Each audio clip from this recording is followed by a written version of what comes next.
pembelajaran. Perencanaan pembelajaran adalah proses sistematis dalam merancang tujuan, metode, dan evaluasi untuk mencapai hasil pembelajaran yang diinginkan. Mengapa itu penting? Karena untuk memastikan pembelajaran itu terstruktur, efektif, dan sesuai dengan kebutuhan siswa. Nah, tujuan perencanaan pembelajaran ini ada 3 macam, yaitu pertama, menyediakan arah yang jelas bagi guru dan siswa. Yang kedua, mengoptimalkan waktu pembelajaran. Ya, waktu pembelajaran itu dioptimalkan. Disesuaikan dengan kebutuhan bahan ajarnya. Yang ketiga, memastikan pencapaian target kompetensi dasar atau KD dan indikator pencapaian kompetensi atau IPK. Langkah-langkah perencanaan pembelajaran. Yang pertama, analisis kurikulum dan kompetensi dasar, yaitu menyelaraskan rencana dengan kurikulum Merdeka dan KD. Pemilihan metode dan strategi, memilih pendekatan yang sesuai dengan karakteristik siswa. Penetapan tujuan pembelajaran, merumuskan tujuan pembelajaran yang spesifik dan terukur. Pengembangan media dan sumber belajar, menentukan alat ajar dan alat bantu yang relevan. Yang terakhir, perencanaan penilaian, yaitu menyusun metode evaluasi yang tepat untuk mengukur pencapaian siswa. Ini analisis kurikulum. Analisis kurikulum, langkah pertama yaitu mengkaji standar kompetensi, SK dan kompetensi. Ada 3 langkah. 1. Pendekatan berbasis proyek, PGDL, mendorong kreativitas dan kolaborasi siswa. Bersama kolaborasi. Metode diskusi dan tanya jawab, meningkatkan keterlibatan aktif siswa.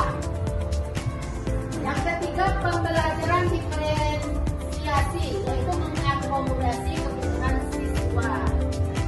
Kebutuhan individu siswa. Jadi setiap siswa itu punya keinginan penilaian siswa. Video, aplikasi, interaktif. Sesuai dengan konteks budaya dan kemampuan teknologi sekolah. Selanjutnya, perencanaan penilaian. Menyusun penilaian. Pertama, penilaian formatif digunakan untuk memantau perkembangan siswa selama proses pembelajaran. Ini yang penilaian formatif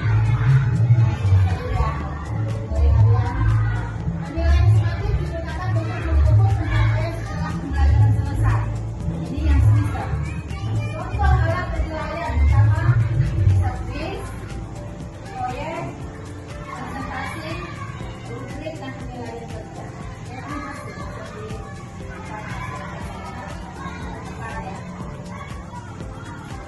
contoh rencana pembelajaran.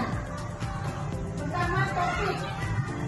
Contohnya tips, praktis. Tips untuk perencanaan pembelajaran yang efektif yaitu buatlah rencana yang fleksibel untuk mengakomodasi situasi tak terduga. Libatkan siswa dalam proses belajar melalui kegiatan interaktif. Kesimpulan dari observasi ini sangat penting untuk keberhasilan pembelajaran. Nah, dari kesimpulan ini, Bapak Ibu guru, kita bisa mencapai apa yang kita sampaikan dengan anak-anak ya. Nah, pembelajaran yang matang membantu. Kalau kita anak mungkin susah ya. Sudah itu strategi ini. Itu saja yang dapat Ibu sampaikan. Ibu akhiri dengan wassalamualaikum. Silakan. Silakan Bu Isni. Sini ya.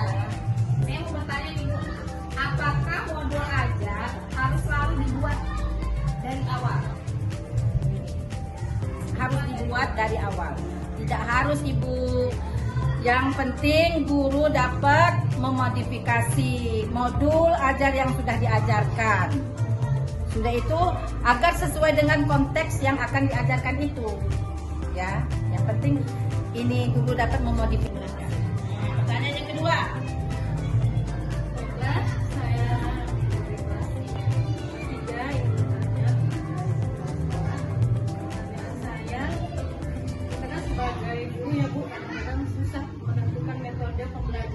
Yang akan kita hadapi di dalam kelas. Jadi pertanyaan saya, bagaimana cara menentukan metode pembelajaran yang tepat dalam pembelajaran? Terima kasih. Terima kasih. Metode diskusi atau pembelajaran learning. Itu pembelajaran learning, basic learning itu pembelajaran pemecahan masalah yang nyata. Contohnya, anak-anak disuruh mungut sampah. Sudah itu anak-anak kalau ada keran air jangan dibuang. Itu sia-sia, harus hemat air. Itu saja, apalagi Bu Nita yang bisa.